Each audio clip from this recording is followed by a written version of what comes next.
It seems like every year we hear about a new smartphone that has the strongest glass ever. In fact, these air quotes are something that I think I've done in like every drop test intro for the last 2 years. And this year is no exception. The Note 20 Ultra is the first smartphone to feature Corning's Gorilla Glass Victus, which the company claims is 25% better at drop performance than Gorilla Glass 6. Now, while that sounds impressive, stronger glass in and of itself isn't the entire story. It's how the manufacturer ultimately implements that glass on their phones that I think matters most. For example, a manufacturer could technically opt for stronger glass, but then use a thinner sheet of it, keeping the durability at the same level as the previous generation, while making the device maybe a little bit thinner or freeing up internal space for something like a bigger battery. Or they could actually use the same thickness of glass and use a stronger glass, which would improve durability, but you just never know how it's implemented, and that's why we do these drop tests. Today, we're dropping the Note 20 Ultra, and then we're gonna compare it to footage from the iPhone 11 Pro Max drop test that we conducted earlier, so we could see how these two phones stack up side by side.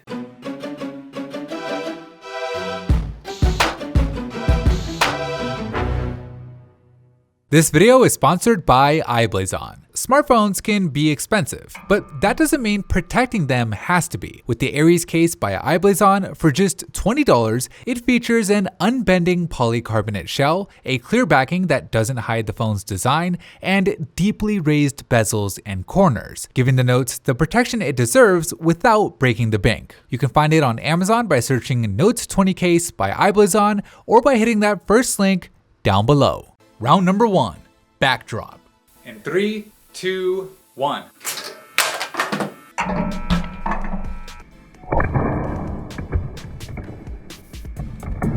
After the backdrop, the Note unfortunately has some of its glass cracked. The damage isn't too bad though, with the cracks mostly contained to the top left, and while there are a few scratches here and there on the rest of the back, the total damage isn't anywhere near as bad as it was on the iPhone, where the rear glass shattered pretty much all over the place, even in the camera housing. So while it wasn't pretty, it's an easy win for the Note in round number 1. Round number 2, corner drop.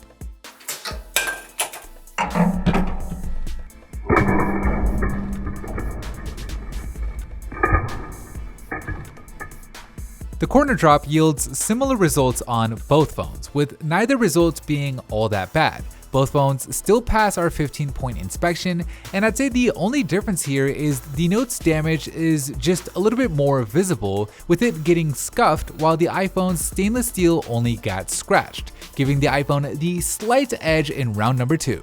Round number 3, face drop. In 3, 2, 1.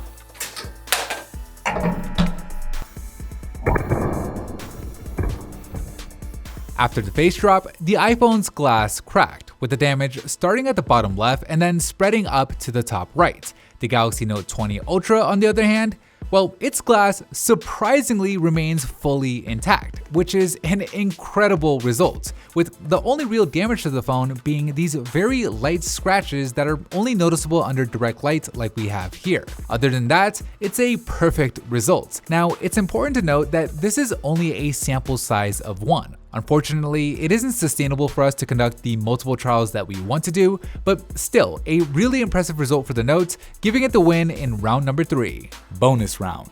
With both phones proving to be fully functional after our 15-point inspection, they move on to the bonus round, where each phone is being dropped from higher up at just under 1.5 meters. Last time, the iPhone was actually able to survive all 10 bonus rounds, although it was pretty ugly, with chunks of glass literally falling out and the phone losing the major functionality of its rear cameras. The Note 20 Ultra's front glass hasn't even cracked yet, so we'll see if it can maintain its performance here in the bonus round.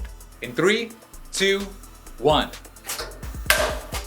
One bonus drop in, and the Note's glass is still intact. There are no cracks on the front, and everything is still fully functional on the phone, so we'll move on to the next drop. Drop it. Another drop, and the same exact result, with no additional damage to report, so we'll keep on going. Drop. 3, 2, 1. 7 drops in, and still nothing. The front glass hasn't cracked, and what's interesting is the rear glass's initial cracks from the backdrop on concrete hasn't gotten much worse. Normally we see cracks like this begin to spiderweb with all the impact testing, but nothing on the Note. 3, 2, 1. After all 10 bonus drops, surprisingly, the Note 20 Ultra's glass on the front is still not cracked. The phone is still fully functional, the OLED looks great, the cameras are still good, and that in-display fingerprint scanner is working without a problem. So just an amazing result all the way through. Alright, with all 4 rounds in the books, let's take a look at the scorecard. In the first round, the Note 20 Ultra's damage was nowhere near as bad as the iPhone's. In the second round, the stainless steel on the iPhone gave it the slight edge. In the third, the Note 20 Ultra had the result that you would hope for when dropping your phone with the glass still fully intact, and it stayed that way all the way throughout the bonus round, making the winner by a huge margin the Galaxy Note 20 Ultra.